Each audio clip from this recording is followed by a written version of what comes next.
ये बात उन दिनों की है जब गौतम बुद्ध आत्मज्ञान की खोज में तपस्या कर रहे थे। उनके मन में विभिन्न प्रकार के प्रश्न उमड़ रहे थे। उन्हें प्रश्नों का उत्तर चाहिए था, लेकिन अनेक प्रयासों के बाद भी उन्हें सफलता नहीं मिली। वे आत्मज्ञान की प्राप्ति के लिए कठोर तपस्या करने लगे, अनेक कष्ट सहन किए, कई स्थानों की यात्राएं की, परंतु जो समाधान उन्हें चाहिए था वह उन्हें मिला नहीं।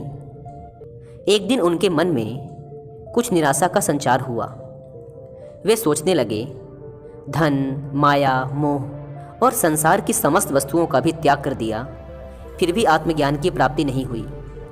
क्या मैं कभी आत्मज्ञान प्राप्त कर सकूंगा? मुझे आगे क्या करना चाहिए? इसी प्रकार के अनेक प्रश्न बुद्ध के मन में उठ रहे थे। तपस्या में सफलता की कोई किरण दिखाई नहीं दे रही थी और इधर बुद्ध ने प्रयासों में कोई कमी नहीं छोड़ी थी। वे उदास मन से इन्हीं प्रश्नों पर मंथन कर रहे थे। इसी दौरान उन्हें प्यास लगी। वे अपने आसन से उठे और जल पीने के लिए सरोवर के पास गए। वहाँ उन्होंने एक अद्भुत दृश्य देखा। एक गिलहरी मुंह में कोई फल लिए सरोवर के पास आई। फल उसके मुंह से छुटक कर सरोवर में गिर गया। गिलहरी ने देखा फल पानी की गहराइयों में जा रहा है। गिलहरी ने पानी में छलांग लगा दी।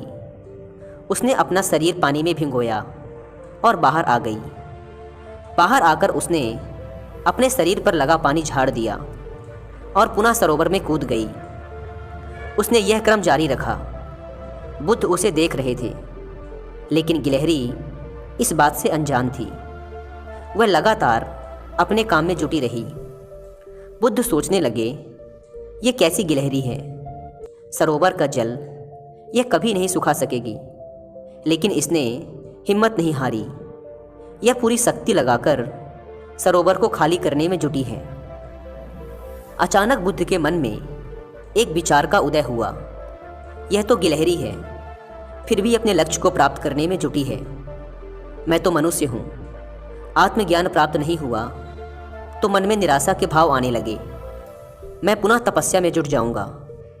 इस प्रकार महात्मा बुद्ध ने गिलहरी से भी शिक्षा प्राप्त की और तपस्या में जुट गए। फिर एक दिन वो भी आया जब उन्हें आत्मज्ञान प्राप्त हो गया और वे राजकुमार सिद्धार्थ से भगवान बुद्ध हो गए।